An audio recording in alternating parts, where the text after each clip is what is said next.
Pues eso me frustró un poco y entonces empecé a buscar otros planes de salida que no pasasen tanto por Londres.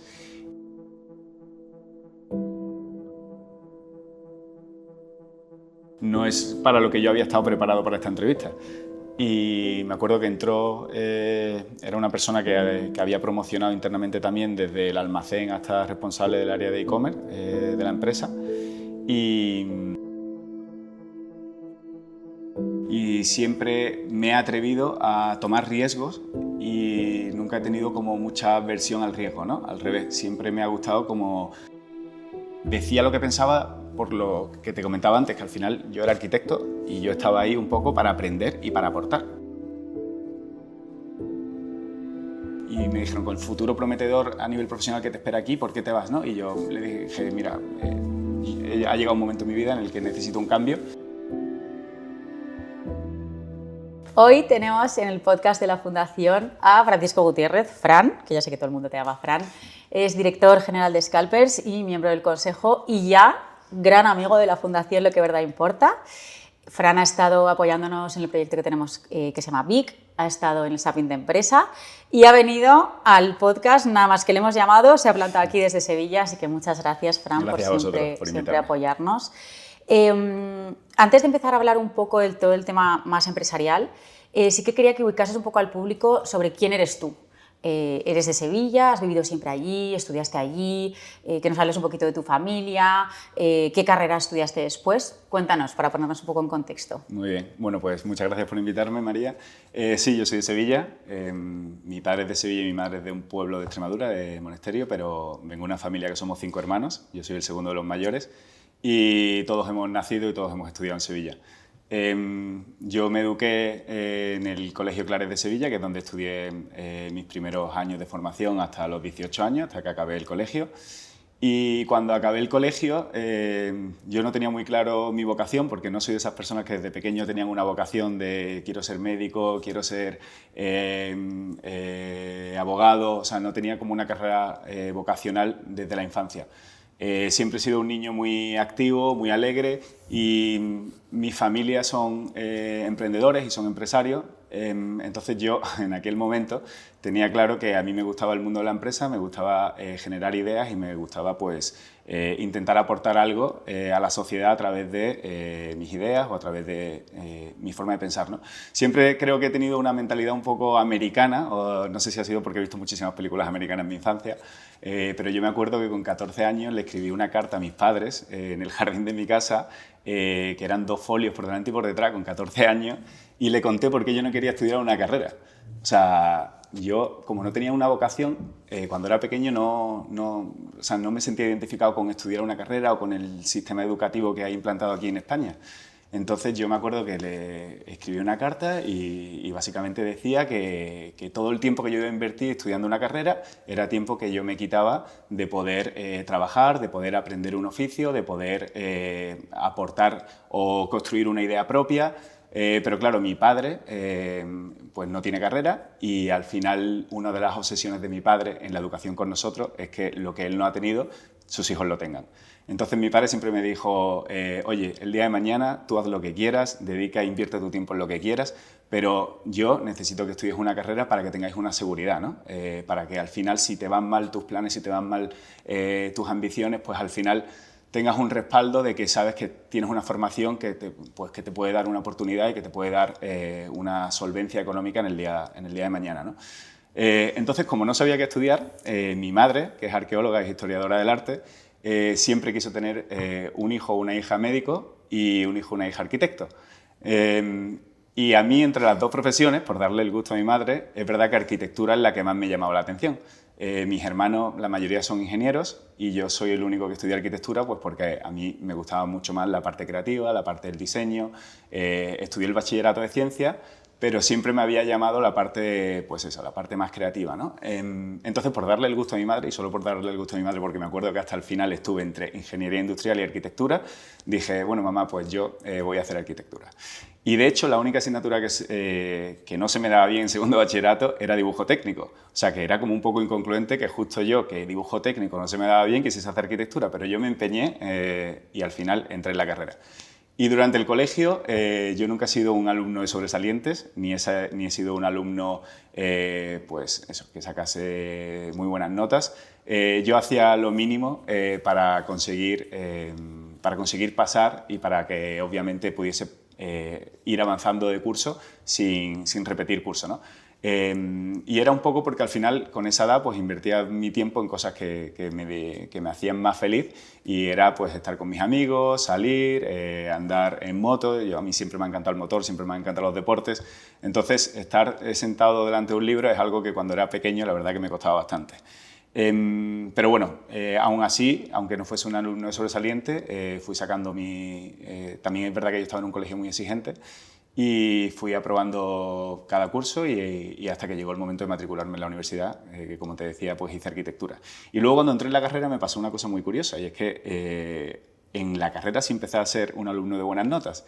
Y esto es porque, aunque yo no tenía vocación de arquitecto, ni pensaba o sea, no sabía muy bien qué me iba a encontrar, ni si me gustaba ni nada, yo lo hice un poco también porque yo entré en la carrera en el 2006. Y claro, justo en el 2007 es cuando llegó la crisis inmobiliaria, y los años entre el 2000 o el 98 y el 2007 fueron años pues, en el sector del real estate súper gloriosos, ¿no? Entonces, como yo no tenía tampoco vocación y veía que la gente que trabajaba de arquitecto pues vivía muy bien, y al final yo enfocaba mi carrera un poco como un seguro de vida, porque realmente no pensaba dedicarme a ello el día de mañana, pues dije, mira, contento a mi padre y contento a mi madre, ¿no? Al final contento a ambos mundos. Lo que pasa es que luego me enamoré de la carrera. O sea, luego entré en Segovia, en el Instituto de Empresa. Bueno, en aquel momento cuando yo entré era la SEC, la Universidad SEC, está en el Islado de Cosca. Y me ocurrió que empecé a estudiar la carrera y me empezó a gustar muchísimo, porque la forma de estudiar arquitectura era muy diferente a la forma de estudiar derecho, que era lo que a mí me costaba, que era sentarme delante de un libro y empollar. Claro. Había una parte mucho más creativa.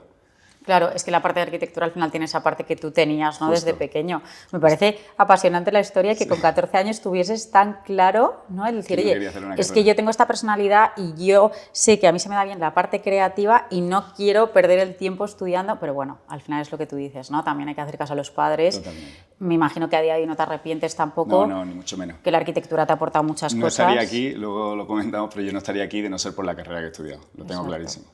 Vale, ¿y cómo pasas? Bueno, entiendo que luego lo primero que haces después de tu carrera es entrar en el mundo retail, o sí que ejerces algo como arquitecto. Ejerzo como arquitecto de prácticas durante 8 meses en México. Okay. Yo hago la carrera, mi familia se dedica al tema de la ganadería y la agricultura en Sevilla, o sea, sobre todo mi padre y mi abuelo. Y mi abuelo era conocido por ser un gran transformador de fincas, o sea, era una persona que compraba una finca, le invertía mucho dinero, la ponía de lujo, en el tiempo que la tenía la rentabilizaba pues teniendo ganado o teniendo agricultura, y luego la vendía y le sacaba una plusvalía, ¿no? O esa rentabilidad, ¿no? Y al final me queda un poco bloqueado, perdón. No, me estabas contando que tú te fuiste, cuando acabaste la carrera, te fuiste a México. Sí, justo. Ya sé por qué te estaba contando esto, perdona. Esto viene porque a raíz de la crisis a mi familia empieza a tener también ciertos problemas financieros, y entonces yo en el 2008, 2009, yo acabé la carrera en el 2012, empiezo como a tomarme en serio que yo necesito ponerme a trabajar. Empiezo a sacar muy buenas notas en la carrera, porque al final yo estudié en una universidad privada y quería ayudar económicamente a mi familia en todo lo posible para que no tuviesen que pagarme la matrícula. Saqué 2 matrículas de honor en proyecto. Intento como acelerar todo lo posible el acabar la carrera y empezar a trabajar y empezar a ganar dinero, ¿no? Y cuando salgo de la carrera en el 2012, me voy 8 meses a México a hacer prácticas a una compañía que se llama Cinépolis, que es una compañía que se dedica sobre todo pues eso, a salas de cine, ¿no? Entonces, mi posición de trabajo era estar en un estudio de arquitectura en Michoacán, en Morelia, y yo me dedicaba básicamente a delinear sobre plano salas de cine. Entonces ahí aprendí mucho a perfeccionar el manejo de AutoCAD, a trabajar en una gran empresa, a hacer muchas visitas a centros comerciales, a entender más el trabajo de campo de un arquitecto, yendo a visitas de obra.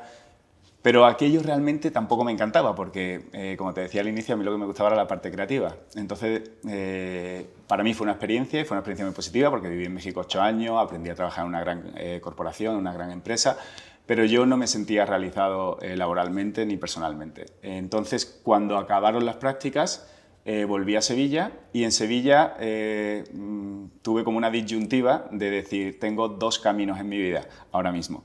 Uno es ponerme a buscar trabajo como arquitecto en Sevilla, que tal y como estaba el sector, que en aquel momento estaba bastante mal, pues seguramente lo que me esperaba era entrar en un estudio de arquitectura con suerte, como un becario en prácticas y delinear sobre las ideas de otro, que ciertamente es lo que hay que hacer, o sea, hay que aprender desde abajo, no puedes pretender sin ningún tipo de formación profesional, o sea, formación sí, pero sin ningún tipo de experiencia Exacto, sí.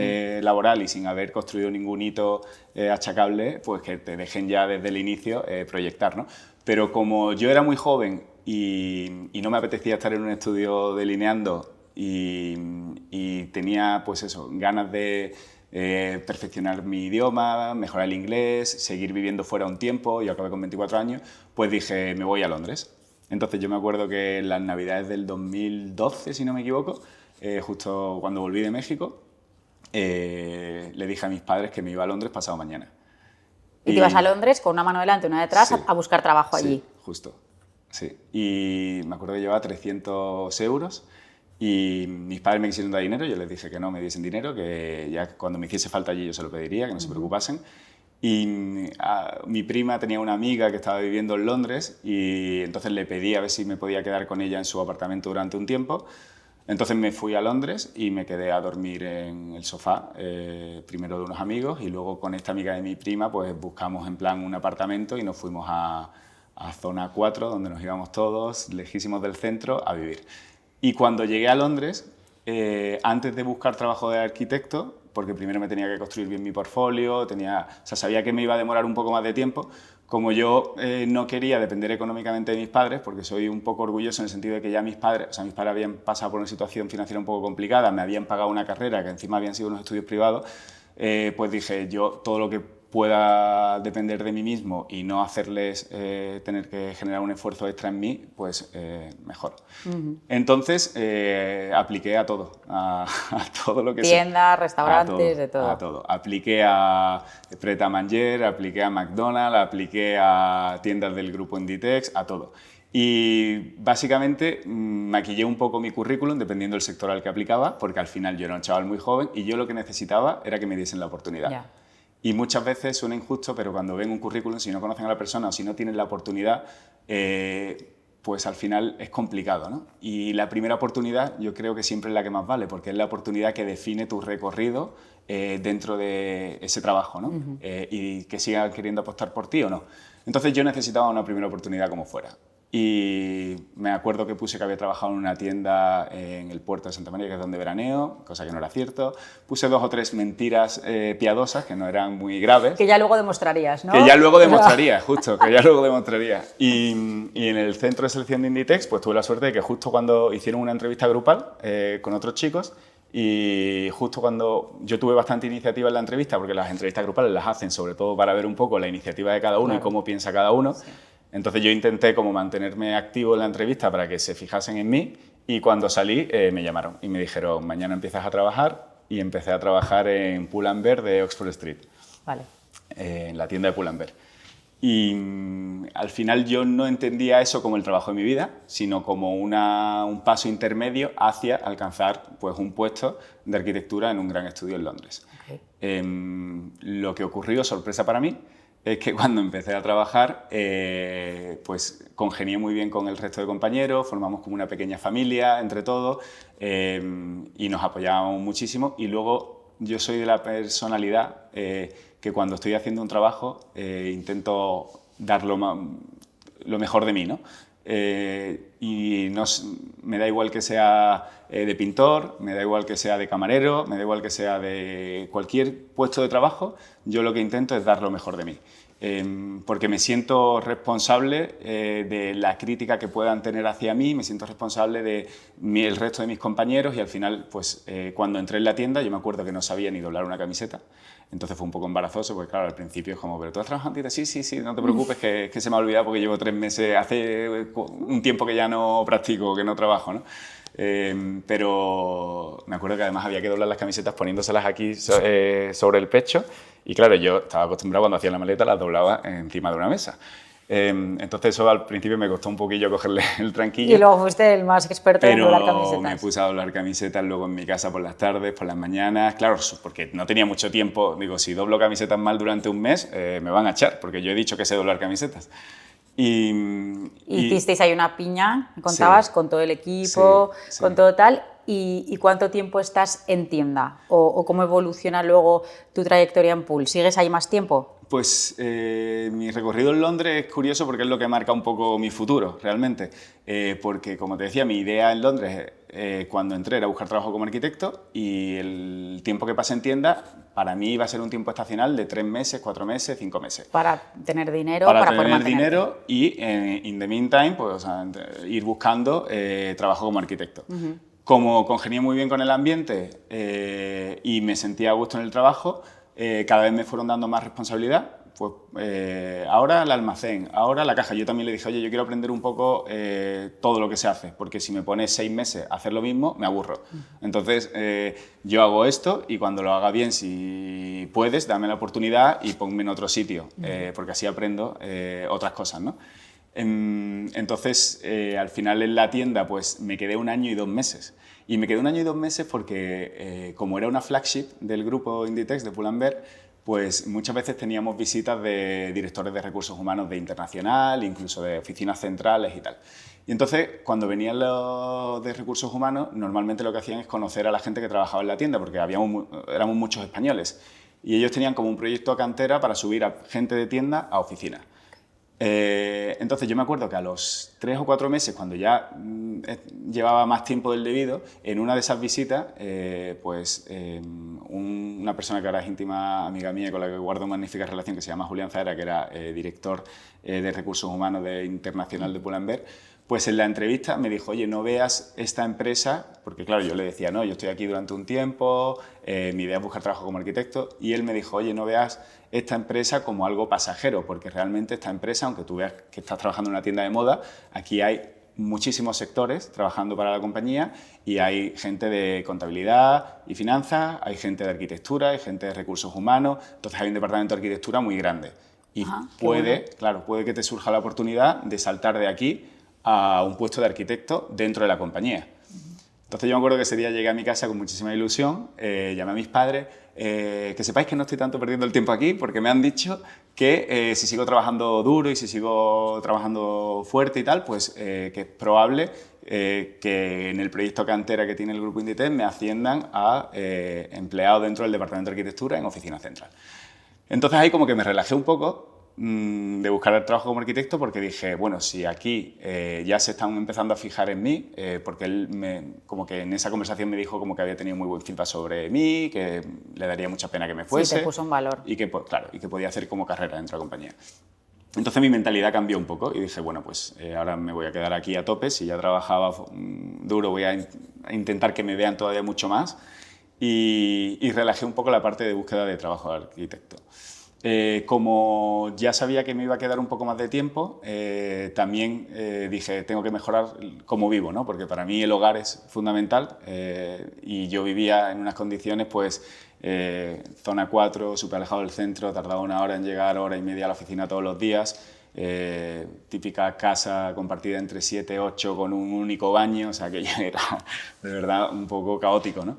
Y entonces, pensándolo, justo mis padres habían comprado en el 2011 una casa en el centro de Sevilla y fue el auge un poco de Airbnb, de Booking y de todas estas plataformas para alquiler vacacional, ¿no?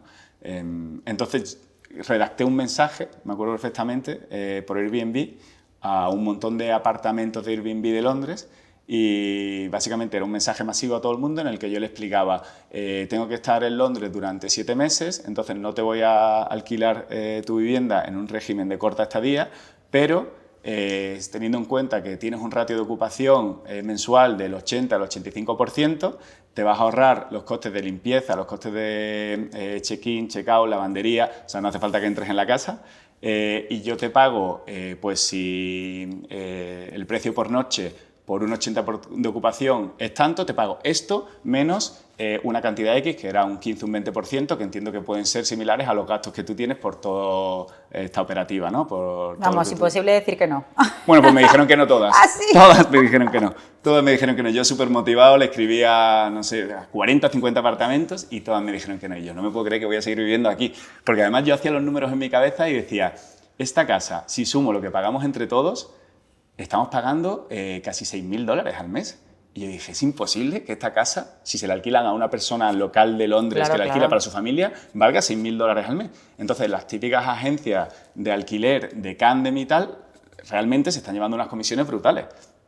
Y entonces yo aquello lo veía como una injusticia total, y entre que vivía mal, lejos, y que encima veía lo que pagábamos y que sentía que nos estaban timando, pues dije, tengo que ponerle remedio. Entonces ya me fui al plan B. Y el plan B fue, voy a hacer una cosa, me voy a hacer pasar por el hijo de alguien muy importante. Entonces, me acuerdo que un día saliendo de la oficina fui a Massimo Dutti, yo cobraba, nada, el salario mínimo, pagaba una barbaridad de alquiler, el alquiler me suponía el 35-40% prácticamente de mi salario. Vivir allí es carísimo. Claro, carísimo.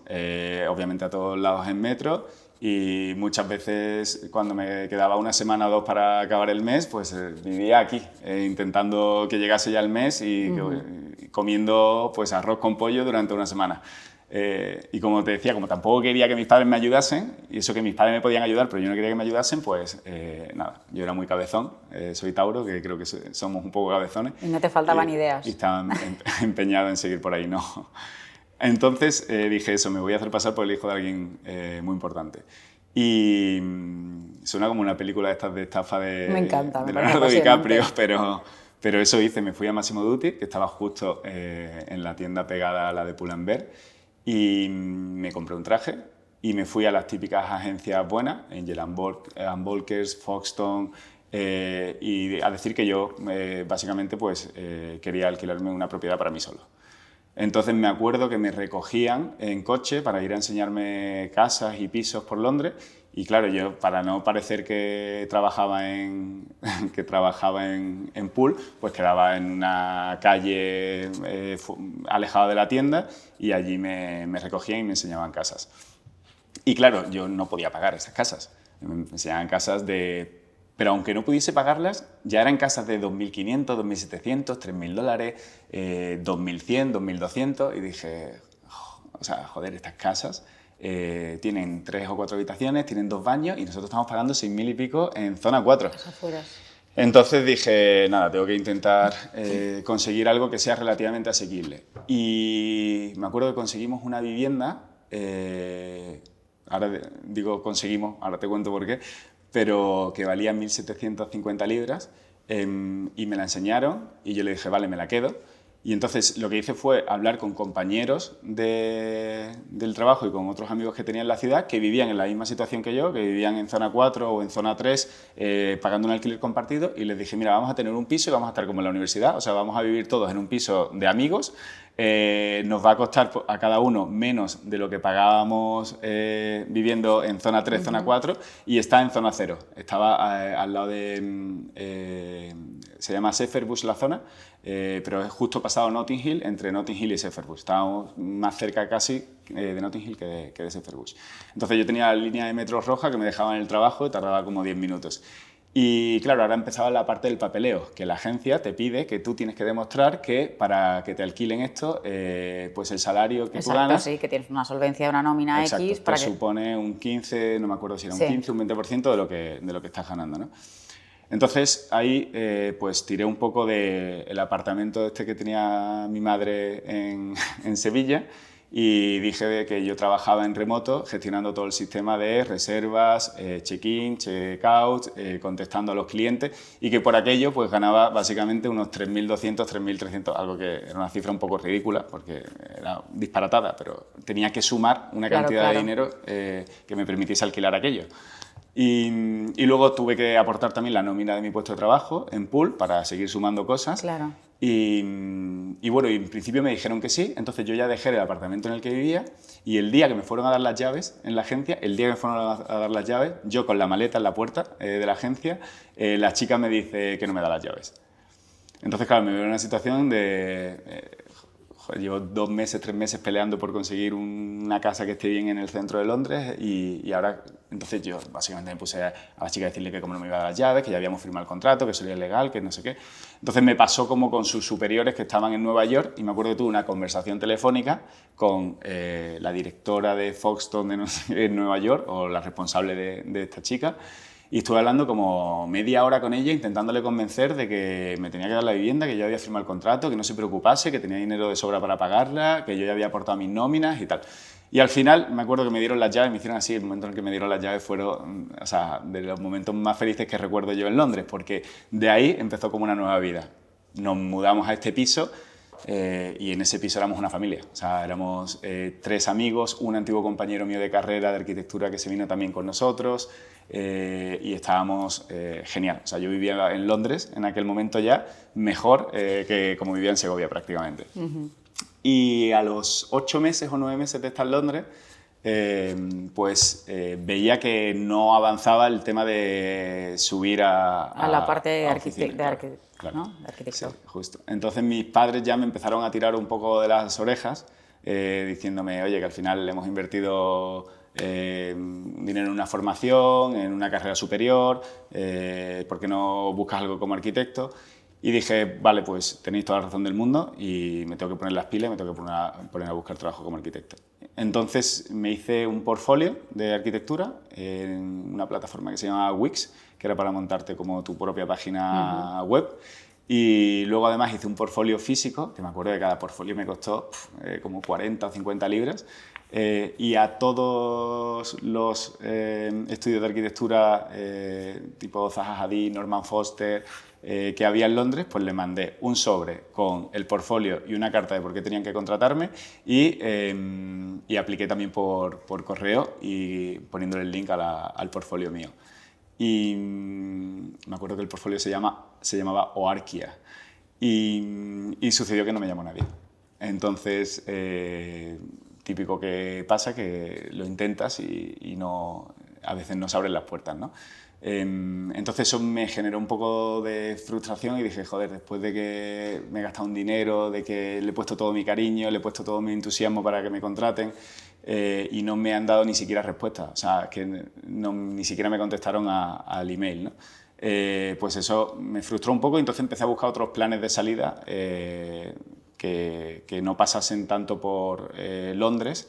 Y tenía un amigo que estaba de la carrera que estaba trabajando en Singapur y me dijo, oye, vente a Singapur, que aquí están buscando gente, que yo estoy en un estudio muy grande y te puedes quedar en mi casa y te presento al jefe del departamento, aplicas el currículum y a lo mejor tienes suerte en este o en otro, pero como que aquí hay bastante movimiento. Hay más movimiento. Hay más movimiento, ¿no? Mucha gente se fue a Sudamérica, mucha gente se fue a Asia porque allí no había afectado tanto la crisis y había más movimiento.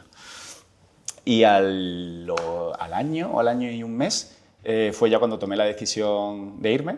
Me acuerdo que me saqué los vuelos y di el notice, la carta de despido, en la tienda. Y muchas veces las oportunidades te llegan cuando dices que te vas. Esto es una realidad. Y al final, justo cuando dije que me iba de la tienda, me acuerdo perfectamente, ese mismo día me llamaron por teléfono.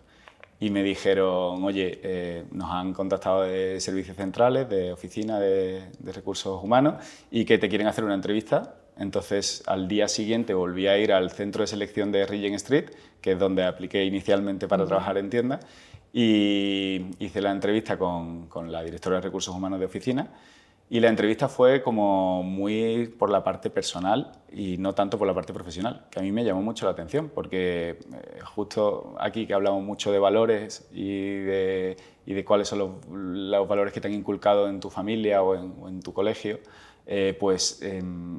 fue totalmente enfocada por ese área, o sea, por qué motivaciones tienes en tu vida, qué es lo que has aprendido trabajando en tienda, desde el punto de vista del compañerismo, desde el punto de vista de saber cuáles son las diferentes casuísticas que existen dentro de una tienda o las diferentes operativas que existen dentro de una tienda,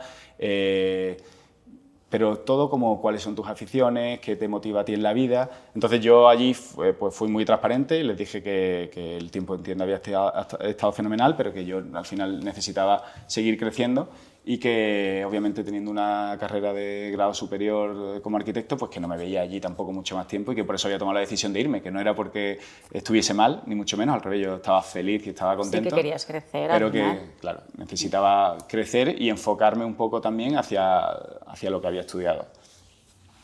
Y salí y me llamaron y me dijeron que me cancelase el vuelo a Singapur, que me pagaban ellos y me reembolsaban además el precio del vuelo, que me sacaban un vuelo a Sevilla para que estuviese con mi familia durante 2, 3, 4 días, el tiempo que necesitase, y de ahí volaría a Coruña a hacer una entrevista a la oficina, ¿no?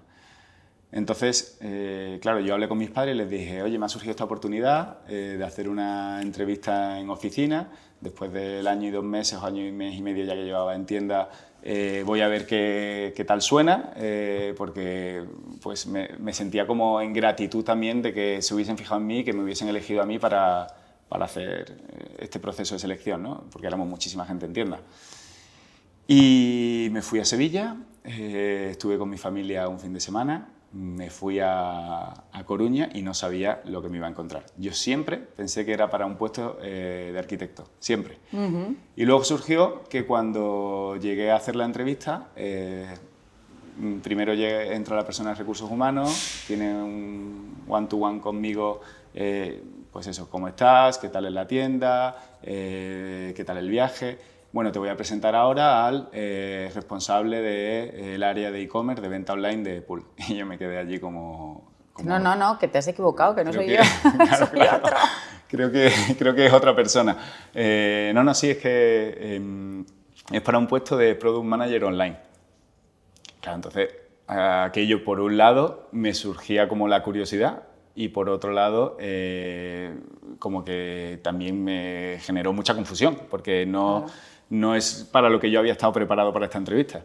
Y me acuerdo que entró, era una persona que había promocionado internamente también desde el almacén hasta responsable del área de e-commerce de la empresa, y me hizo la entrevista y nada, fue muy bien porque tuve la suerte, que siempre lo cuento porque fue muy curioso, de que cuando iba en el avión camino de Sevilla a Coruña había una revista de economía delante mía y pues le eché un vistazo y había un reportaje que era con viñetas, todo, o sea, como con dibujitos animados, sí, muy para infantil, sobre la logística y las operaciones de Amazon. Y yo no sabía de qué era la entrevista, te lo juro, pero aquello me llamó la atención y yo le eché un vistazo, pues igual que se lo podía haber echado otra cosa, pero eso en particular me llamó la atención porque como estaba viñetado y era como las operaciones del principio hasta el final, desde que Amazon recibe un pedido hasta que hace el picking, hace el packing, lo expide, le llega al cliente, pone una review sobre el producto, etcétera, pues aquello me llamó la atención. Entonces cuando llegué a la entrevista me dijo Jesús, que se llamaba, ¿qué sabes del mundo de venta online? Y le dije, la verdad, no tengo mucha idea. Le dije, lo que sé es que yo me he montado un portfolio de arquitectura en una plataforma que se llama Wix. Y luego sé que Amazon pues tiene un centro logístico para sus operaciones B2C, sé que tiene mozos de almacén, que tiene una zona robotizada que hacen picking, que hacen packing, que envían al cliente final, que luego el cliente final puede dejar una review, que hay unas fichas de producto en la web, tal. Y yo creo que aquello como que dijo, este chico, ¿por qué me habla tanto de Amazon? Ya. Pero claro, lo tenía súper reciente porque lo había tenido en el vuelo 2 horas antes. Y yo le solté allí una chapa sobre el tema de Amazon, que yo creo que le generó curiosidad que yo me enfocase tanto en esa empresa y en esa parte, ¿no?, operativa. Y como él encima había promocionado desde almacén, a lo mejor también pues como que le daba un valor a la parte operativa por encima que a otros aspectos, ¿no? Y dijo, bueno, vamos a bajar un segundo, te voy a presentar al equipo. Y claro, la web del grupo Inditex nació en el 2011. Esto fue en el 2013. Yo acabé de carrera en el 12, me fui a finales del 13, diciembre del 13 aproximadamente. y me acuerdo que estaban en un almacén, o sea, en el almacén de pool de la oficina, y que tenían básicamente unas planchas de pladur dividiendo y acotando una zona para la gente de e-commerce. No teníamos en aquel momento... Bueno, es que era al final claro, un negocio por nuevo, desarrollar. Totalmente, súper nuevo. Teníamos el estudio en el almacén y teníamos las oficinas en el almacén. Y como te decía, la web nació en el 2011, yo entré a finales del 2013, diciembre del 2013, me incorporé definitivamente, bueno, la entrevista la hice en diciembre, me incorporé definitivamente en enero y me acuerdo que después de enseñarme las instalaciones era un equipo que solo había atención al cliente, comunicación, y Product Manager, que eran básicamente las personas responsables de cada línea, de hombre y de mujer, de subir los productos a la web y documentar toda la información del back office de la web. Bueno, es que realmente, perdona que te interrumpa, claro, yo pienso en recursos humanos, ¿no? Inditex en aquel momento, y todo me encaja, todo lo que me estás contando, porque realmente, por aquel entonces, tampoco había gente formada puramente para el tema de e-commerce, con lo cual, quien te entrevistó a ti también en Londres, que dices que se ciñó mucho a la parte personal, era lo más importante, claro, porque al final tú que eras un tío súper espabilado, que todo el mundo te quería, creativo, con ganas, ¿no? Al final eso pesaba mucho más que la parte de formación que nadie la tenía. Ahora hay gente muy formada en tema digital, pero en aquel entonces no, con lo cual encajabas al dedillo en aquel equipo, ¿no? Sí, totalmente. Era completamente así y claro, no existía el marketing digital, no existía la publicidad. Ten en cuenta que el primer iPhone lo sacaron en el 2007, si no me equivoco, y yo entré en el 2013 y Instagram creo que es como del 2011, si no me equivoco. O sea que todo era justo cuando se estaba cocinando un poco el boom del Internet. El peso del canal digital cuando yo entré era de un 0,17%. O sea, no pesábamos nada con respecto a la facturación de la compañía. Y ya te digo, las áreas eran fotografía, marketing, o sea, perdón, comunicación, marketing no existía, comunicación, product managers y atención al cliente. Entonces estaba todo por hacer y él me dijo, después de presentarme al equipo, bueno, que sepas que te quiero en el equipo y vas a entrar. Entonces yo al final hablé con mis padres, cogí el puesto de trabajo y me mudé a Galicia a vivir y a trabajar. Y claro, cuando entré, pues entré con toda la humildad que se puede tener en un puesto de trabajo nuevo, porque al final yo no conocía nada sobre el puesto de trabajo. Yo dije, wow, voy a entrar en la NASA, o sea, en Inditex. Aquí seguro que todo el mundo está preparadísimo. Bueno, yo era la primera persona fuera de Galicia, en oficina. Me acuerdo que mandaron desde Recursos Humanos un correo y dijo, damos la bienvenida a un nuevo compañero que viene de Sevilla, que se llama Francisco Gutiérrez, por favor, a cogerlo bien y tal. Y no había nadie de fuera de Ferrol o de Coruña en aquel momento. Ahora vas a las oficinas de Pool y hay gente gente de afuera. Todas partes, de Alemania, de Holanda, de Francia y de España, obviamente, de Madrid, Barcelona, de todos sitios. Pero cuando yo entré, era la primera persona en oficina central que no era gallega. Y entonces, nada, llegué allí, me puse a aprender todo lo rápido que pude cómo se hacía el trabajo, porque básicamente aquí hay una parte de formación en España que es como muy genérica, que es la que aprendes en la universidad, pero luego obviamente está la formación de cada empresa, que cada empresa tiene pues sus mecanismos y sus formas de hacer las cosas, sus sistemas y sus formas de trabajo. Entonces, yo me acuerdo que llegué allí y me dieron yo era Product Manager de señora de Pull&Bear. Entonces, mi trabajo básicamente consistía en ver las colecciones de mujer, ver los calendarios de salida de esas colecciones a tienda e hacer que las colecciones estuviesen en la web al mismo tiempo que están en las tiendas y que obviamente pues estuviesen bien representadas tanto a nivel imagen como a nivel ficha de contenido, descripción de productos, fotografía, etcétera. Y luego éramos los encargados de que esas colecciones vendiesen bien en el canal digital. Vendiesen bien, entonces nosotros teníamos que hacer todos los informes de cuánto stock tenemos, qué cobertura de stock tenemos para seguir aguantando la venta al ritmo al que va la venta, pues todo lo que es análisis de venta y análisis de inventario, ¿no? Y ahí estuve durante 1 año y medio, básicamente, o casi 2, y de ahí me promocionaron a responsable, fue creciendo un poco la estructura y fuimos abriendo más tiendas online en diferentes ciudades donde ya teníamos presencia con tiendas físicas. Entonces se empezaron a incorporar más product managers y en vez de estar divididos solo por sección, hombre o mujer, pues empezábamos a estar divididos por aglutinaciones de países, por conjuntos de países. Entonces ahí me dieron España, Francia y Alemania de inicio y tenía que ocuparme de que la venta online pues fuese bien en esos mercados. Entonces, pues de que tuviésemos el stock en los almacenes, que tuviese el contenido subido en la web bien, que las parrillas estuviesen ordenadas y el merchandising estuviese acorde a la venta de cada uno de los países. Y luego teníamos que aportar insights que recogíamos en el canal digital a los equipos de tienda física. Y ¿Tú te fuiste formando durante este tiempo en todo el tema e-commerce, en todo el tema digital, tema datos, tema, no sé, ¿te formaste o lo fuiste simplemente aprendiendo sobre la marcha? ¿Tenías buenos mentores o buenos referentes ahí dentro, no? Porque al final es que es un mundo aparte. Sí, sí, sí. Yo lo primero que hice fue intentar aprender cómo se hacían las cosas y luego ver cómo se hace, o sea, formarme, pero por cuenta propia, o sea, no hice ningún cursillo ni nada.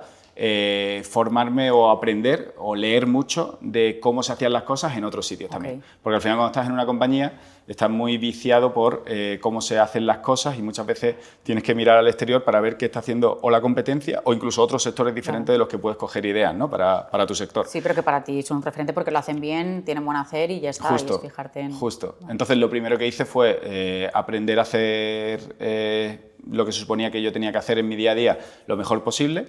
Y conforme pasó el tiempo, pues llega un momento en el que tú aprendes a hacer las cosas y tardas menos tiempo también en hacerlas, porque tú te preocupas de que tu trabajo se haga más ágil. Entonces intentas buscar soluciones en tu entorno con otros departamentos, por ejemplo con el departamento de IT o con el departamento de distribución, para que al final lo que antes te llevaba pues 2 horas a hacer y era un trabajo a lo mejor un poco mecánico, intentes que te lleve media hora o 40 minutos, ¿no? Para intentar tener más tiempo para ser más productivo de cara hacia la empresa, ¿no? Al final yo creo que las empresas lo que buscan son empleados que le aporten valor y siempre hay como 2 perfiles de empleados que son los que al final hacen su trabajo y lo hacen muy bien y dedican tiempo a hacer su trabajo, que es lo que se espera de ellos, pero no construyen un valor fuera de eso, es decir, no tienen la curiosidad de generar cambios dentro de la compañía y luego hay otros perfiles que a lo mejor cuando ya llevan mucho tiempo haciendo su trabajo y lo hacen bien, necesitan como construir valor en torno a ese trabajo, ¿no? O aportar una visión nueva.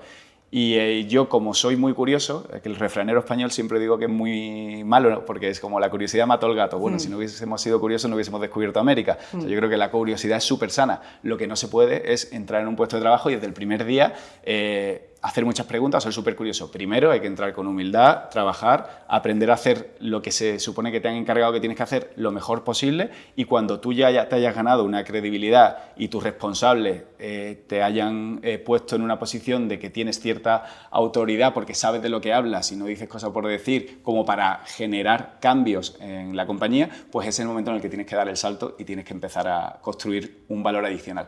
Y a mí me ocurrió un poco eso. El primer año y medio yo me centré en hacer mi trabajo lo mejor que hacía, o sea, que podía, y cuando ya llevaba un año y medio, lo que cuando entré me parecía la NASA, ya no me parecía tanto la NASA. Ya empecé a identificar un montón de oportunidades de mejora. No eran errores realmente, porque todas las empresas se construyen a raíz de aprendizajes, decisiones y nuevos aprendizajes, ¿no? Pero sí que identifiqué que había muchísimas cosas que no estábamos haciendo y que se podían hacer de otra forma, se podían hacer mejor. Entonces, también tenía una ventaja competitiva con respecto al resto, que quizás es un poco egoísta decirlo, pero claro, yo era arquitecto. Entonces, para mí aquello era una oportunidad que me habían dado, yo estaba súper feliz de aprender y la tomé por gratitud y 2, porque al ser un sector tan nuevo, dije, no sé dónde me puede llevar esto, porque es verdad que estaba como muy en auge todo el tema digital. Y dije... Y además tú veías los números y veías las ventas y cada año crecíamos más y cada vez pesábamos más sobre la facturación de la compañía.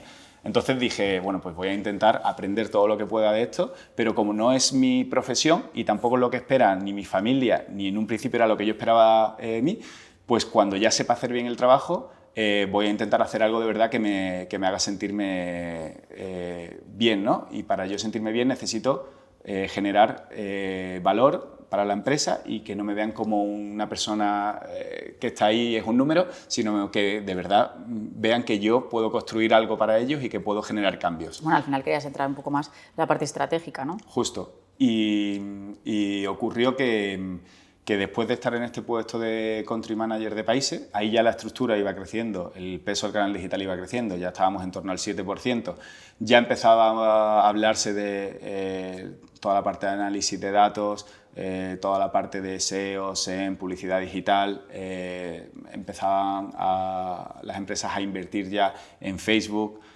para generar anuncios. Y ya empezó a entrar también pues, dentro de la estructura equipos de marketing digital más orientados a esa parte publicitaria y equipos de análisis de datos y de lo que ahora se llama CRO para optimizar un poco la conversión de la web. Pues justo me surgió la oportunidad de que la persona que había entrado como directora de online se fue de baja de maternidad y me llamó el CEO de la empresa. De hecho, yo no sé ni por qué tenía mi número, pero obviamente él tenía acceso al mío, yo no al suyo, entonces no sabía quién era. Y me llamó un día estando en casa y me dijo que quería que yo fuese como un poco su mano durante la ausencia de esta persona en todo lo que era el canal digital. Entonces me hizo director y responsable de todo el área comercial de .com, que básicamente se dividía entre el área de marketing o imagen, que lo llevaba el equipo de merchandising, el área más de análisis de datos y marketing, y luego el área comercial, que éramos todo el equipo de product manager, de países, y todo lo que tenía que ver, ya teníamos unas figuras de producto también que se encargaban de identificar cómo podíamos mejorar las colecciones de cara al cliente en función de lo que se vendía más también en la web y en tiendas. Entonces me llama y me dice quiero proponerte que seas director de online de todo el área comercial y para que lo hagas lo mejor posible, pues te voy a mandar a Zara para que te formes durante un par de meses, 3 meses, con la persona que estaba de director y que sigue de director de digital en Zara. Entonces me mandaron a Zara de formación y estuve allí 2 o 3 meses sentado en la mesa al lado de esta persona, de la cual aprendí muchísimo y sobre todo era para aprender de él, pero sobre todo también para aprender de lo que ya se hacía en Zara, ¿no? Porque nosotros, al final, Zara es la compañía más grande dentro del grupo Inditex, claro, y el resto pues, se nutre mucho a través del grupo de cosas que hace Zara, pero hay otras cosas pues, que a lo mejor les cuesta más aplicar, ¿no? Claro. Y estuve ahí de formación y luego volví y me puse a trabajar de responsable y director de ese área, lo cual fue bastante complicado al principio, porque pues yo tenía 28 años y con 28 años nadie te prepara para ser director o responsable de un equipo que ya por ese momento éramos entre 47 y 50 personas, entre 45 y 50 personas, y claro, aquello fue duro, porque yo de repente tenía que estar en las revisiones salariales, en la aprobación de las vacaciones, en el feedback constructivo. Muchísimo más allá que la parte puramente de tu puesto, claro. O sea, quiero decir, de la parte estratégica. Claro, claro. De hecho, quería hablar contigo, si te parece, saltamos un poco a esta parte. Yo creo que una de las partes más complicadas de un alto puesto, ¿no? Ahora, si quieres, sí, me terminas de contar cuánto tiempo estuviste en Inditex y cómo luego das el salto, que no sé si es directamente a Scalpers, ¿pasas directamente? No, hay un tiempo de impasse en el que hago otra cosa. Vale, pues ahora me lo cuentas, pero quiero saber, realmente creo que una de las cosas más duras es eso, ¿no? Es el tema de llevar equipos, ¿no? Porque al final te consume mucho también la energía, mentalmente es complicado, todo el mundo tiene problemas, pues bueno, hay una serie de cosas que son un poco más complicadas, ¿no?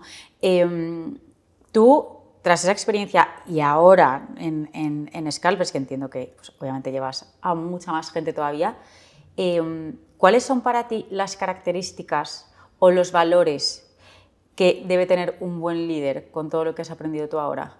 ¿Qué es lo que crees que más valora de ti la gente que ha estado debajo de ti, ¿no? Como empleados tuyos? Yo creo que es la toma de decisiones. Al final, yo creo que lo que se espera de un buen líder es que se comunique con su equipo y tenga la capacidad de asumir riesgos y de tomar decisiones. O sea, yo creo que a la gente, que es normal, muchas veces le da miedo tomar decisiones porque al final está jugando, entre comillas, con el dinero de otro. Entonces, yo al final siempre he sido una persona que he sido como muy segura de mí misma y siempre me he atrevido a tomar riesgos y nunca he tenido como mucha aversión al riesgo, ¿no? Al revés, siempre me ha gustado como tomar decisiones porque he confiado en mis ideas o en lo que yo veía que se podía hacer. Entonces, en gran parte a mí la oportunidad de empezar a ser director me vino cuando yo empecé a plantear ideas y a decir que yo era capaz de ejecutarla y que ponía también en riesgo un poco mi puesto, porque al final si tú a alguien le dices, oye, dame esta parcela que yo te voy a hacer esto, esto y esto, primero la otra persona te lo tiene que comprar, tiene que decir, oye, me gusta lo que me estás proponiendo, venga, adelante. Y segundo, cuando te lo compre te puede salir mal. Y si te sale mal, lo más probable es que acabes en la calle. Entonces, no todo el mundo está dispuesto a asumir riesgos.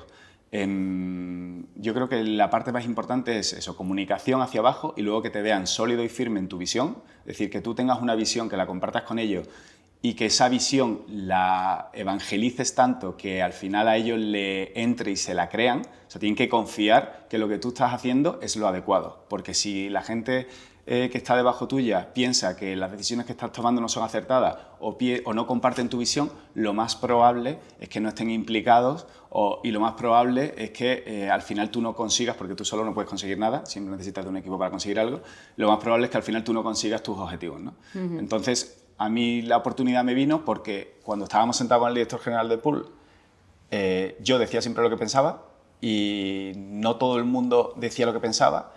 Y decía lo que pensaba por lo que te comentaba antes, que al final yo era arquitecto y yo estaba ahí un poco para aprender y para aportar. Y si yo no aprendía o si yo no aportaba, realmente me podía buscar la vida como arquitecto, que es lo que se esperaba un poco también en mi familia de mí. Entonces dije, el tiempo que esté aquí y durante el tiempo que esté aquí tengo que aprender todo lo que pueda y cuando ya haya aprendido, si veo que se pueden hacer las cosas de otra forma, tengo que proponer. Entonces yo me arriesgaba en las reuniones, donde todavía no era director ni nada, y a lo mejor hacían un meeting con el equipo de online y estaba el director general, y yo le decía, ¿qué pensáis de esto? Y le ponía siempre una visión crítica. Yo soy de las personas que ahora me dice muchas veces la gente en plan, oye, qué bien lo estáis haciendo Scalper, qué bien va Scalper. Y yo digo, joder, si supiesen lo que nos queda por hacer. En plan, yo veo que estamos todavía lejísimos de lo que tenemos que hacer. O sea, que sí, que vamos en el buen camino, que vamos en la buena dirección, pero es que hay tanto por hacer. Y yo creo que eso siempre ha sido una característica que he tenido yo, y es que nunca me conformo, soy bastante inconformista y me ocurre en el deporte también, que yo practico mucho deporte porque me encanta y siempre la parte que más me gusta es la de competir hasta el final. Por eso yo soy fan de Rafael Nadal, porque cuando veías un partido y parecía que lo tenía perdido y de repente seguía y seguía como si no hubiese pasado nada y fuese el primer punto, pues yo en el trabajo lo enfocaba un poco de la misma manera. A mí, o sea, yo puedo caer, pero yo nunca me voy a dar por rendido. Siempre voy a intentar que al final lo que yo considero que es lo acertado ocurra e intentar ser fiel a mis principios. Y si dejo de sentirme en concordancia con el pensamiento de la persona que al final tiene que comprarme mis propuestas o lo que yo aporto, no tiene mucho sentido que sigáis, porque al final voy a estar mal, no voy a estar bien.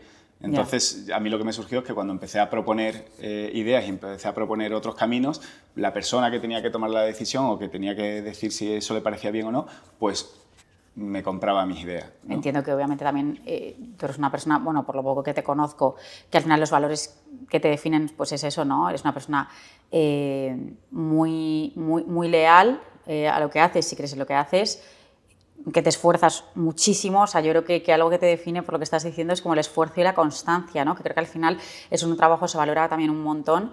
Y te quería preguntar, yo entiendo que tú obviamente a día de hoy no haces entrevistas, ¿no? Bueno, no lo sé. A lo mejor tú tienes tu equipo, ¿no?, que lidera las entrevistas, pero si tú a día de hoy tuvieses que entrevistar a alguien para entrar en Scalpers, pues digamos el departamento igual de marketing, ¿no? ¿Te centrarías más en la parte académica o serías más como aquella persona que te entrevista a ti y te fijarías un poco más, pues eso, en las actitudes y las aptitudes personales de ese chico o de esa chica? ¿Qué valorarías más?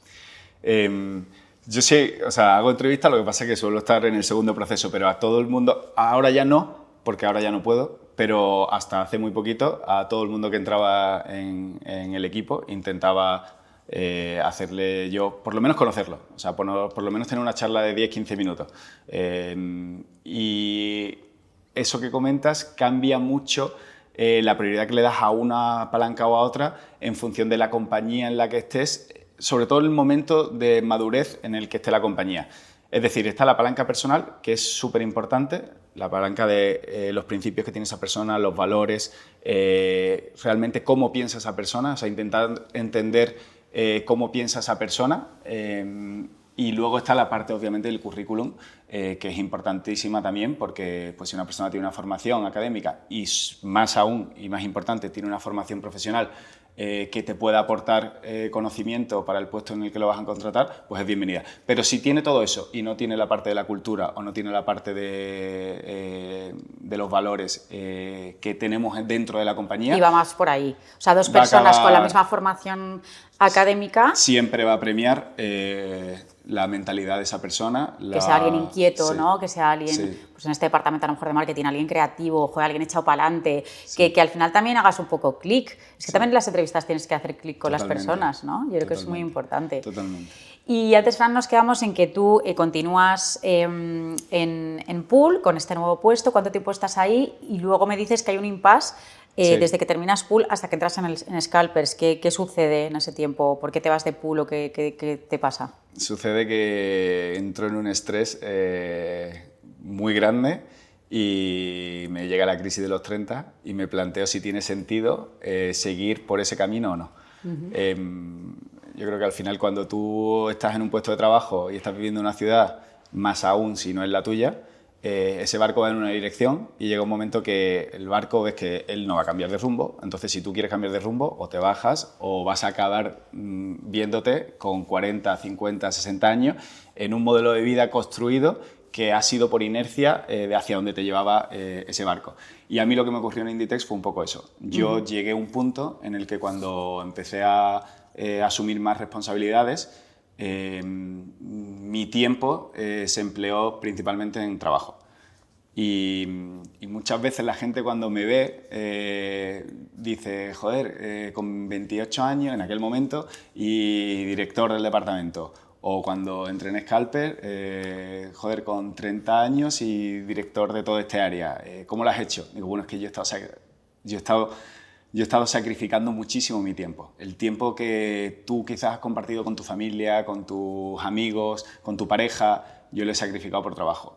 Yo ese tiempo de calidad espero recuperarlo el día de mañana con lo que he invertido ahora en mi juventud, pero yo es verdad que cuando me hicieron director del departamento, yo entraba el primero, me iba al último, llegaba a mi casa a las 8:30, 9 de la noche agotado mentalmente y por tanto también físicamente. Empecé a dejar un poco de hacer deporte y empecé a concentrarme muchísimo en el trabajo y en cierto modo porque yo sentía que tenía la responsabilidad de como me habían dado la oportunidad de hacer aquello y yo era tan joven, tenía que demostrarles que no se habían equivocado, que yo estaba capacitado para hacer ese puesto de trabajo.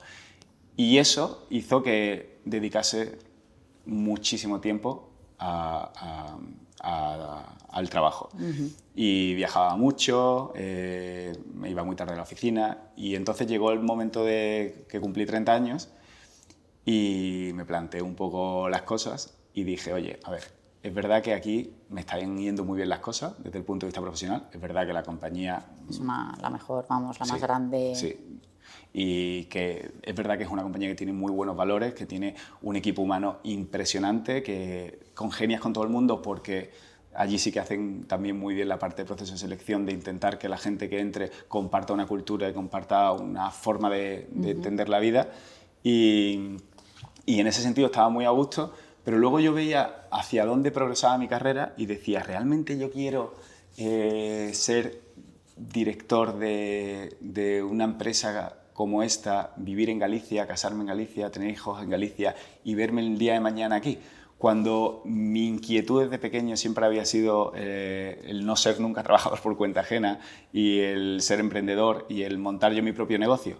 Entonces vi que si seguía en ese rumbo, pues iba a acabar viviendo en Galicia, formando una familia probablemente en Galicia y teniendo un puesto de alta dirección y probablemente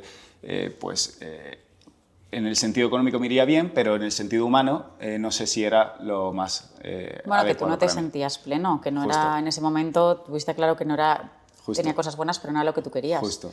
Y entonces rompes con aquello. Sí, rompo con aquello. Y me hice un viaje, vamos, me acuerdo perfectamente, llamé primero, la primera persona a la que se lo conté fue el director de recursos humanos que me contrató en el inicio cuando yo estaba en tienda, me invitó a cenar, fui a cenar con él, tuvimos una charla, le conté los motivos, le dije, mira, no tiene nada que ver con el trabajo, yo estoy feliz donde estoy feliz con el ambiente de trabajo, es simplemente que ha llegado un momento en el que yo me he dado cuenta de que no quiero estar el día de mañana aquí y ahora mismo mi cuerpo me pide, cuando me levanto por las mañanas, generar un cambio en mi vida.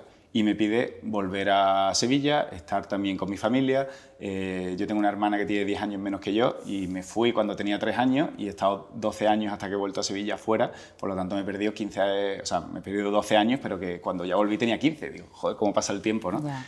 Y entonces yo quería pasar también más tiempo con mi familia, con mis hermanos y decidí irme. Y me acuerdo que fui muy honesto, le dije, mira, yo no me voy a ninguna empresa de la competencia, ni me voy, de hecho no me voy a ningún sitio. O sea, yo me voy porque necesito parar y he estado aquí fenomenal, pero necesito parar y replantear qué quiero hacer realmente y si quiero emprender o no y si quiero hacer una actividad diferente. Y luego llamé al director general de la compañía, se lo conté y la verdad que él me trató fenomenal. O sea, tuvimos una reunión y él me dijo, oye, las puertas están abiertas, muchísimas gracias por todo lo que has aportado. Al principio les costó entenderlo un poco porque me dijeron, oye, con la proyección que llevas desde tienda hasta un puesto de responsabilidad, a mí me habían hecho un reportaje en una revista corporativa Inditex que envían a todas las tiendas y había salido en portada como uno de los directores más jóvenes de la compañía, ¿no? de las personas que tenían un grado de responsabilidad alto dentro de la empresa. Y me dijeron, con el futuro prometedor a nivel profesional que te espera aquí, ¿por qué te vas? ¿No? Y yo le dije, mira, ha llegado un momento en mi vida en el que necesito un cambio. Entonces corté con el trabajo, corté también con la pareja que tenía por aquel entonces allí. Yo soy muy aficionado a las motos, me transformé en una moto con un par de amigos. Bajé en coche con todas mis maletas y toda mi vida después de casi 6 años en Galicia a Sevilla. Me subí en avión y me cogí la moto y me fui yo solo durante una semana por Portugal a reflexionar qué iba a hacer. Y me acuerdo que no llevaba ni hoteles ni nada y tampoco llevaba prácticamente ropa, llevaba una mochila con 2 camisetas y 2 pantalones y me fui parando en diferentes, me hice una ruta en diferentes pueblos que veía que tenían pues un encanto cultural o que tenían una iglesia o algo y luego sobre todo por la costa y luego nada, llegué a Sevilla, tengo una foto además, me acuerdo, parece un viaje como de aventura, realmente fue una semana, tampoco fue tanto, pero para mí mentalmente era un viaje que iba a cambiar muchísimo mi vida. De reflexión también, justo, ¿no? Justo, y al principio me sentía como un poco raro porque me paraba en los sitios y claro, iba a un restaurante y iba a cenar solo, yo nunca había cenado solo antes, ¿no? Entonces me sentaba allí, estaba como cenando solo, pero fue un tiempo como de calidad para pensar en mí y pensar en qué realmente quería hacer, ¿no? Y solo sabía que estaba tomando la decisión acertada. O sea, yo tenía súper claro que mi cuerpo me decía que necesitaba un stop y que necesitaba hacer otra cosa, ¿no? Y llegué a Sevilla, a casa con mis padres, y me fui a vivir con mi hermano a un piso y dije, bueno, a ver qué hago ahora, ¿no? En plan, me pongo a aplicar para trabajo, no, todavía no me apetece, tengo que pensar primero si quiero emprender. Entonces mi familia tenía un edificio de apartamentos turísticos en el centro y había un local abajo que estaba vacío y que lo iban a alquilar y yo hablé con mis padres y les dije, oye, dejadme pensarlo a ver si se me ocurre que puedo montar algo ahí. Y entonces, nada, me asocié con mi hermano y empecé a montar una empresa. Yo nunca antes había montado una empresa, por lo tanto fue todo muy nuevo, desde cómo se constituye una empresa, el capital mínimo social, el registro, todo el papeleo que aprendes y que nadie te enseña en el colegio y que no sabes las cosas que implican, ¿no? Y empecé a comprar el mobiliario para vestir aquello y la empresa que se me había ocurrido era que yo veía, o sea, como teníamos apartamentos turísticos, los apartamentos con respecto a los hoteles tienen una desventaja o un hándicap, ¿no? Y es que normalmente no tienen una zona común en la que puedan ofrecer un desayuno y lo que suelen hacer es o dejan algunas cosas en la cocina del apartamento o directamente no ofrecen desayuno. Entonces, como había crecido muchísimo el tema turístico en Sevilla y había muchísimos apartamentos en Sevilla, pues dije, oye, ¿y si yo hablo con los apartamentos, que además no tienes que hablar propietario, sino que hay algunas agencias que tienen un pool de 200 o 150 apartamentos y que se los gestionan a particulares y se llevan una comisión por ello? Digo, si yo hablo, con que consiga un cliente de esos ya tengo acceso a una red muy grande, ¿no? Digo, si yo hablo con los apartamentos y les ofrezco que puedan poner dentro de sus reservas al reservar el alojamiento con desayuno o sin desayuno, uno, al apartamento le estoy dando una ventaja competitiva con respecto a los otros apartamentos que no lo tienen. Dos, le estoy quitando al apartamento el coste de tener que hacerlo, porque se lo hago yo. Y tres, lo que hago es le ofrezco el servicio y les doy además una comisión por venta sobre el servicio. Entonces, para mí aquello no tenía fallas en mi lógica y dije, venga, pues voy a hacerlo, ¿no? Y nada, me acuerdo que empecé a montar la cocina, invertí 10.000 euros prácticamente en el montaje de aquello, empecé a montar la plataforma que se integraba con los conectores. Hay unos conectores que tienen en los apartamentos turísticos para establecer la disponibilidad y las tarifas, ¿no? Y dije, bueno, pues yo me conecto a esos conectores, ahí me salen todos los alojamientos que tú tienes, yo te genero la opción de que puedan reservar con o sin desayuno. Si reservan con desayuno, le pongo un suplemento de 14 euros, me entra a mí la reserva, yo preparo el desayuno por la noche y a la mañana siguiente, a primera hora, en un círculo de códigos postales, voy repartiendo todos los desayunos y además te garantizo que pues si las reviews son negativas te devuelvo, o sea, te doy más comisión o me puedes quitar el servicio, o sea, como que tampoco había ningún contrato de pertenencia con ello. Y empiezo a montarlo y cuando ya lo tengo para lanzar prácticamente, o sea, ya había hecho toda la inversión, mis padres me habían prestado el dinero, tengo todo prácticamente para lanzar, tenía ya la marca, todo el rótulo puesto allí, en un viaje en Sierra Nevada, con un amigo mío de Madrid, un íntimo amigo mío de Madrid, me llaman para ofrecerme la posibilidad de hacer una entrevista en Scalpers. Y yo me acuerdo que cuando estaba con mi amigo, cogí la llamada, escuché, me dijeron, era a través de una referencia que habían dado del grupo Inditex, y me dijeron, oye, pues, bueno, yo soy tal persona, soy consultora para el grupo para buscar un perfil de dirección dentro del área de e-commerce, del área digital, y a través de tal persona me ha venido referenciado tu currículum y me gustaría hacerte una entrevista. La entrevista al principio no era ni con las personas de Scalper, era con la consultora. Sí. Y yo le dije, oye, muchísimas gracias, pero no me interesa. Ya tengo mi business súper montado. Ya tengo mi business a punto de arrancar, estoy en Sierra Nevada relajado, celebrándolo. Y no me interesa. Y me acuerdo que cuando colgué esa llamada, mi amigo fue el que me incitó, que ahora se lo tengo que agradecer, y me dijo, oye, tío, pero si a ti la marca te encanta, si tú vistes de Scalpers, si ya cuando trabajas en Pool vestías de Scalpers, y siempre me has hablado bien de esa marca, y además tú eres cliente de la marca, y encima son de aquí, de Sevilla, están creciendo mucho, ¿por qué no los conoces? Sí, no pierdes nada, ¿no? No pierdes nada por conocerlos. Y entonces es verdad que lo que decía él tenía todo el sentido del mundo y dije, bueno, es verdad, pues por conocerlo, digo, por hacer una entrevista tampoco pierdo nada. Y entonces llamé yo a la chica de vuelta y le dije, pero a los 10 minutos, oye, que sí, que voy a hacer la entrevista.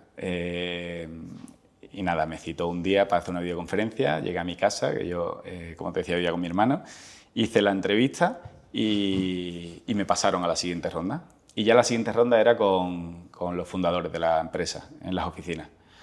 Y nada, me fui a las oficinas, me tomé un café abajo esperando, subí y ya camino hacia arriba me encontré con gente que conocía de mi época de Sevilla, que ni sabía que trabajaban ahí. Porque las oficinas centrales de Scalpers están en Sevilla, ¿no? Están en Sevilla, sí. La empresa sevillana y las oficinas están en Sevilla. Entonces me acuerdo que coincidí con 2 o 3 amigos de cuando tenía 14 o 15 años. Y nada, ¿qué haces aquí? Y yo, no, vengo a hacer una entrevista. Pero yo ni decía para qué era el puesto ni nada. Qué guay, pues a ver si te cogen. Y yo, sí, a ver si me cogen, tal, no sé. y hice la entrevista y claro, yo tenía la suerte o la ventaja de que había estado en Inditex 6 años y que me fui cuando ya había una estructura muy organizada y muy montada del canal online, de la venta digital, y ya pesaba un 14,7%, un 14,8%, que me acuerdo del dato perfectamente porque para la entrevista me lo empollé y me lo apunté. Y entonces llegué allí y como antes de la entrevista había visto un poco qué es lo que hacían, cómo era la página web, dónde vendían y tal, cuando llegué pues ya iba con una libreta de un montón de iniciativas y un montón de cosas que se podían hacer, ¿no? Entonces llegué a la entrevista, hice la entrevista con ellos y les dije, mira, podemos hacer esto y necesitaríamos tener este equipo, necesitaríamos tener aquello y joder, qué guay lo que estáis haciendo y qué bien montado lo tenéis, pero os queda muchísimo por hacer, tal, no sé qué, porque por ejemplo no vendéis en Marketplace y claro, si vendéis en Marketplace vais a ganar muchísimas más ventas y he visto que el CMS de vuestra página web es un Magento y justo ahora van a lanzar una solución nueva que se llama Shopify, que es mucho más simple y menos costosa y bueno, todos flipando. Claro, entonces, claro, yo tenía mucho conocimiento porque había estado mucho tiempo Exacto. trabajando de ello y había visto además cómo se evolucionaba tanto en estructura organizativa de equipos, que es la parte más importante, como en ventas y en canales, ¿no?, de venta. Y entonces entré allí a trabajar. O sea, ¿Hace ya cuánto tiempo? Pues entré en el 2019, febrero del 2019, Vale. si no me equivoco. Vale. Sí. Y tú durante estos años, que entiendo que obviamente han cambiado mucho las cosas, porque estos años han sido toda una revolución en todos los sectores, Sí. ¿cuál crees que ha sido el mayor valor o sí, la valía más grande que tú has aportado a Scalpers? Porque tú al principio entraste centrado todo en la parte de digital, ¿no?, de marketing. Sí. Tú entraste como director de marketing digital. Sí, sí, sí. Yo entré en Scalper en el 2019 en febrero y el departamento de venta online era muy pequeñito en aquel entonces. Me acuerdo que la facturación del año anterior fueron 4,5 millones en el 2018 de venta online y este último año hemos acabado con 42 millones. Bueno, y en ese momento COVID. También, Justo ¿no? antes del COVID. COVID fue en Claro. marzo del 20, Justo. yo entré en febrero del 19. Justo. Me dio tiempo de hacer las cosas justas para que cuando llegase el COVID afrontarlo un poquito ya con ciertas capacidades, ¿no? y con cierto equipo ya. Sí, pero has conseguido superar aquello y todo va hacia arriba de una manera increíble. Sí. Y en gran parte, obviamente, sois un equipo enorme, pero ¿qué crees tú que es lo que a ti te diferencia en positivo? No comparando con nadie, ¿eh? Pero tú, pues eso, la mayor valía que te has aportado al grupo. A ver, por un lado mi experiencia, por otro lado yo tengo una mente dual un poco entre la parte más operacional, matemática, financiera y la parte más del diseño y del marketing y de moda, ¿no? Porque como estudié arquitectura, que es un poco una carrera que te enseña de ambos mundos, porque tienes estructuras, tienes física, pero luego tienes proyectos y tienes... Al final la arquitectura te ha ayudado, ¿eh? 100%. Si no hubiese sido por arquitectura, yo no estaría donde estoy, lo tengo clarísimo. Porque hay pocos perfiles dentro de la compañía que tengan una mente dual en ese sentido. Es decir, hay gente que es muy moda y que está en departamentos de estilismo, fotografía, dirección de arte, diseño. Luego hay perfiles que son más científico-matemáticos, digamos, o más ingenieriles, que están pues, en finanzas, en contabilidad, en logística, en operaciones. Y yo la suerte que tengo, entre comillas, es que haber estudiado arquitectura me ha permitido darle el valor a ambos mundos, ¿no?, dentro de una empresa de moda. Porque sin ambos mundos, o sea, si la logística no funciona bien, es imposible que las tiendas estén bien surtidas, que no haya roturas de stock y que la venta por metro cuadrado sea la más óptima posible. Si la parte contable no va bien, pues obviamente es un desastre el cash flow de la compañía. Y si la parte del diseño y de la imagen de marca no funciona, pues seguramente el cliente final dejará de percibir tu marca como algo con lo que se sienta identificado, genere como una comunidad o realmente le apetezca vestirla, ¿no? Entonces, mi propósito en la compañía fue aportar, lo primero, intentar demostrar rápido que era capaz de construir cosas que aportasen venta, que aportasen valor, porque al final las compañías... Números. Todo es venta, o sea, si no vendes y no generas venta, al final no tiene ningún sentido, porque las compañías tienen que ser rentables. Entonces, lo primero, intentar aportar venta en el tiempo más corto posible y, sobre todo, poner foco, porque si no pones foco, cuando tienes tantísimas cosas que puedes hacer, porque has venido de un sitio en el que está todo construido y llegas a un sitio en el que está todo por construir, te puedes desviar la atención a que quieres hacer tanto que al final no haces nada, ¿no? Entonces, yo todas las mañanas me apunto en una libreta las tareas del día, las 15 tareas que tengo que hacer hoy. Luego en mi cabeza hay 40, pero me apunto en una libreta 15 para ese día y cuando acabo el día veo las que he tachado y las que no he tachado. Y no puedes tener una lista de 15 prioridades, tienes que tener una lista de 3 prioridades muy grandes macro y luego 15 tareas pequeñitas para el día a día. Entonces yo tenía como 3 prioridades muy grandes macro en mi cabeza y luego tenía una lista de 100.000 tareas que digo, bueno, estas ya van a ir saliendo porque conforme tú te focalices en la grande, esa grande va a implicar muchas tareas pequeñas, ¿no? Y, me parece un consejo buenísimo, ¿eh? Sí. Y yo creo que las personas que somos un poco como tú, que yo también soy así, tú antes decías curioso, yo ya en el punto en el que estoy también, en la fundación llevo 11 años, ya estoy en positivo, ¿eh? Pero como un poco revolucionaria, ¿no? O sea, yo al final también ya aportas otra serie de cosas mucho más allá de tu puesto, ¿no? Claro. Y yo creo que es muy importante poner el foco y de verdad apuntarte, porque es que si no te vuelves loco, o sea, hay tanto por hacer y sobre todo en el punto, por lo menos en el que estamos en la fundación, que estamos como un momento en un impasse, que se pueden hacer muchas cosas o no, y qué importante es centrarte en las cositas, ir tachando y bueno, y ponerle foco a lo importante. Me parece un súper buen consejo, sobre todo para la gente joven que vive ahora tan a lo loco y con tantas cosas en la cabeza. Haciendo referencia un poco a la gente joven y a esta nueva manera de trabajar, ¿cómo afrontáis o asumís el tema de teletrabajo en Scalpers? Porque yo creo que el teletrabajo es muy peligroso. Nosotros teletrabajamos mucho en la fundación, somos un equipo súper consolidado, llevamos todos muchísimo tiempo y creo que al final pues, los resultados también dicen todo, ¿no?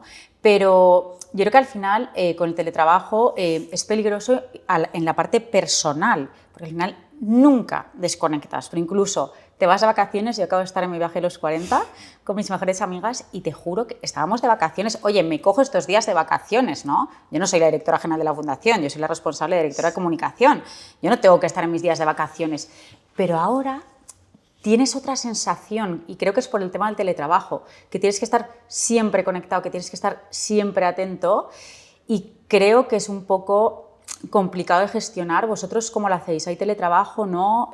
¿Tú teletrabajas de vez en cuando? ¿Logras separar tu parte personal con tu tiempo profesional y tu tiempo personal? A ver, yo estoy conectado 24/7. Bueno, tú tienes que estarlo, perdón, también es verdad, claro, o sea, es diferente. Pero diferente. O sea, por la responsabilidad que tengo y por cómo me tomo yo también las cosas, de que al final cuando estoy en un sitio me lo tomo como si fuese mío y me duelen las cosas como si la empresa fuese mía de verdad. Entonces, al final, el grado de implicación que yo tengo cuando estoy fuera de la oficina con estar leyendo el email o si hay algo importante contestarlo y no esperar a mañana para contestarlo, pues es alto, pero por eso, ¿no? Por el puesto que tengo al final. Bueno, y también por tu forma de ser. Y yo también, creo que sí, 100%. Toda nuestra generación somos 100%, así, ¿eh? sí, que te 100%. comprometes muchísimo, 100%. eres súper leal. 100%. De hecho, ahora la gente joven aguanta muy poco tiempo en los trabajos y todos nosotros, la mayoría llevamos, mis amigas igual, mucho tiempo porque eres súper leal a tu empresa, justo, ¿no? Y a responder, a estar. ¿Sabes? Sí. De todas formas, yo creo que en Scalper en particular hubo un antes y un después del coronavirus. Al final, cuando llegó el coronavirus, nos vimos forzados a teletrabajar. Las tiendas se tuvieron que ir cerrando y nos quedamos como un poco con toda la esperanza depositada en que el canal digital vendiese todo lo posible y más. Ideamos un montón de fórmulas como, oye, te mando la ropa a tu casa, te la puedes probar y si no te gusta me la devuelves y no te cargo nada, ningún coste, porque al final teníamos que vender y luego teníamos las compras hechas dimensionadas para una situación de mercado normal. No sabíamos que iba a haber obviamente un coronavirus y cuando llega una pandemia y llega una situación de este tipo, pues al final te ves forzado a darle salida al stock y por lo tanto a que el canal online contribuya todo lo posible para que luego no tengas un sobrestock enorme en tus almacenes, ¿no? Pero nosotros nos organizamos súper bien y creo que fue una lección de aprendizaje primero hacia mí mismo, porque yo siempre he sido un poco escéptico con el tema del teletrabajo, porque mi cultura de trabajo siempre ha sido estar en la oficina y estar reunido con la gente y ver un poco el ambiente, y luego hay muchas conversaciones de pasillo que cuando estás en casa pues te pierdes y que son súper útiles. Muchas veces se toman grandes decisiones en conversaciones de pasillo y entonces yo era un poco escéptico, pero el coronavirus me demostró que que se puede, o sea, que si el equipo está implicado y si el equipo es el equipo que tiene que ser, o sea, si tienes a las personas que tienen que ser y tú estás con la confianza absoluta de que tu equipo va a estar en casa trabajando, obviamente, pues pueden teletrabajar y puede salir un rendimiento del trabajo muchas veces incluso por encima del que sale en la oficina. ¿Qué pasa? Que claro, no todo el mundo tiene el mismo grado de compromiso porque no todo el mundo lleva el mismo tiempo como para haber adquirido también ese grado de compromiso dentro de la compañía. Y luego también no todos los puestos de trabajo pueden teletrabajar porque un estilista o un fotógrafo no puede teletrabajar. Entonces ahí empezamos con la barrera de la injusticia social interna entre, oye, este departamento sí, pero este departamento no. Yo, a día de hoy, por política de empresa, pues hay ciertas áreas y ciertos equipos que tienen teletrabajo, que tienen varios días al mes de teletrabajo. Pueden ellos decidir teletrabajar o venir a la oficina siempre propiamente, pero por lo menos tienen esa opción de si quieren teletrabajar, que son los puestos más relacionados con las áreas de tecnología, con IT. Y luego en otras áreas, pues dependiendo de la persona y dependiendo del área, pues por ejemplo una persona de marketing digital, pues oye, necesito teletrabajar este día porque me voy de viaje, pues no te lo coges de vacaciones, teletrabaja. O esta semana me ha surgido algo, tengo que ir a casa, pero me gustaría seguir trabajando y no tenerme que coger de vacaciones, pues oye, vais adaptando un poco. Entonces hay una cultura un poco abierta de que los directores tienen capacidad de permitir el teletrabajo hacia abajo, y ser consecuentes ellos con a quién le dan y a quién no le dan. Y ahora estamos justo en un momento de cambio en el que estamos buscando implementar el teletrabajo no solo en esos departamentos, sino hacerlo extensible a otras áreas de la compañía. Es que yo creo, Fran, que a día de hoy, porque vemos nosotros que tratamos muchísimo con gente joven, la gente joven ya valora a los jefes de otra manera. O sea, ya no quieren el jefe que está 24 horas al día trabajando, que no aparece por su casa, que no tiene aficiones, que no se dirige a ellos. No, quieren cercanía, quieren alguien humano y luego la gente joven exige el teletrabajo. Y de verdad que es gente súper responsable y súper válida. Entonces yo creo que también nuestras generaciones tenemos un poco que adaptarnos a eso. Sí, porque si no te cuesta muchísimo captar talento, es lo que tú dices. O sea, que te entras en el mercado laboral, entras en las nuevas generaciones, quieres captar talento joven y te das cuenta que muchas veces deciden otra opción porque tienen esa flexibilidad de poder o tener full time teletrabajo o tener X días al mes teletrabajo. Entonces, al final, si no lo haces, se convierte en una desventaja competitiva dentro del sector y el talento que tú no vas a captar, pues se lo va a llevar otra persona, ¿no? Exacto. Luego quería hablar contigo, ya vamos a ir terminando, sobre un tema que obviamente para nosotros es súper importante, que es el tema de la responsabilidad social corporativa, ¿no? Y todo el tema de sostenibilidad, que al final es, la responsabilidad que tienen o deberían tener todas las empresas porque les importe el impacto que tienen en la sociedad. Esto en Scalpers lo tenéis muy presente, sé que tenéis una fundación. Cuéntame la parte de sostenibilidad y esa fundación, qué peso tiene dentro de Scalpers y cuál es el presente y el futuro que veis con respecto al tema del impacto que generáis, pues eso, en la sociedad. Ya no solo en la parte puramente de moda, sino en general. Pues la fundación fue una iniciativa que nació hace un par de años aproximadamente con el objetivo de intentar mejorar la vida de aquellas personas pues, que están en una situación un poco más desfavorecida, ¿no? Social y laboralmente. Nosotros a nivel sostenibilidad dentro de la compañía no hacemos mucho marketing, mucha comunicación acerca de la sostenibilidad en cuanto a la ropa, en cuanto a nuestros productos, pero si miras las etiquetas de los productos verás que prácticamente el 30% de nuestras colecciones son sostenibles. Es decir, hay muchas formas de ser sostenible en el proceso de fabricación de una prenda. Puede ser sostenible porque ahorres energía o ahorres agua en una fábrica, puede ser sostenible por los métodos de tintado que utilizas o empleas a la hora de pues, tintar un pantalón tejano o tintar una camiseta. Y luego puede ser sostenible también desde el punto de vista de los materiales que empleas, ¿no? Oye, pues utilizo algodón orgánico en vez de utilizar pues, fibras sintéticas o poliéster, ¿no?